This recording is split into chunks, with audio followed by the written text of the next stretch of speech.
மதுரையைச் சேர்ந்தவர் ஷாஜன். கல்லூரி மாணவரான இவர் தனது பிறந்தநாள் கொண்டாட்டத்திற்காக கல்லூரி நண்பர்களுடன் புதுச்சேரி வந்தார். புதுச்சேரி மிஷன் வீதியில் உள்ள தனியார் பாரில் நண்பர்களுடன் மது குடித்தார். அங்கு டான்ஸ் ஆடிய ஒரு பெண் குறித்து பேச்சு எழுந்தது. இதில் பாதுகாப்பில் இருந்த பவுன்சர்களுக்கும் ஷாஜனின் நண்பர்களுக்கும் இடையே கைகலப்பு ஏற்பட்டது. ஒருவரை ஒருவர் கடுமையாக தாக்கிக் கொண்டனர்.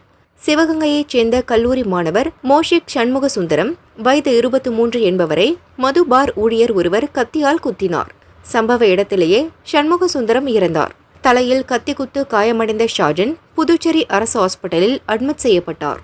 அவரை ஐசியூவில் வைத்து டாக்டர்கள் தீவிர சிகிச்சை அளித்து வருகின்றனர்.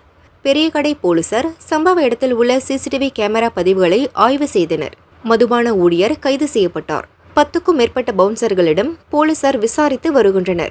உயிருக்கு போராடிய மோஷிக்கை ஹாஸ்பிட்டலுக்கு செல்ல விடாமல் 1 மணி நேரம் போலீசார் தடுத்ததால் மாணவன் இறந்ததாக அதிமுக மாநில செயலாளர் அன்பழகன் குற்றம் சாட்டினார்.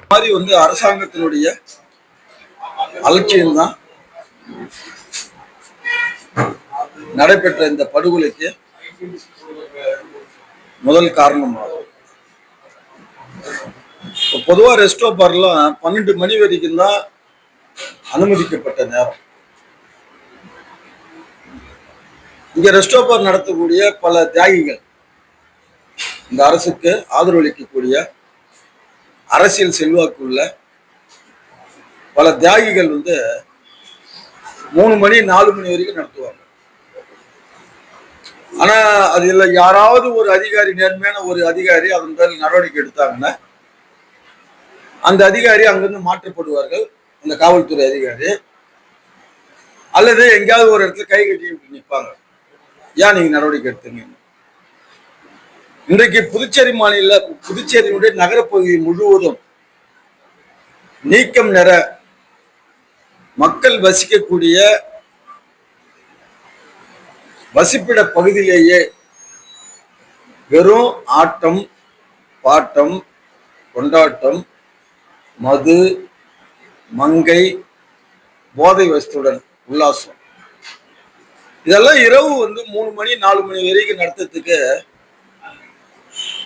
இந்த காவல்துறை தான் எப்படி இதெல்லாம் அனுமதிச்சிருக்கிறாங்கன்னே தெரியல. ஆனா ரெஸ்டோ பாருடைய அனுமதிக்கப்பட்ட நேரம், கலால்துறையில் அனுமதிக்கப்பட்ட நேரம் 12 மணி. 1:45 மணிக்கு இந்த பிரச்சனை நடந்து ஒரு 2 மணி அளவுல அந்த தம்பி குத்தப்பட்டு அவருடைய வந்த நண்பர்கள் கார்ல ஏத்திக்கிறாங்க.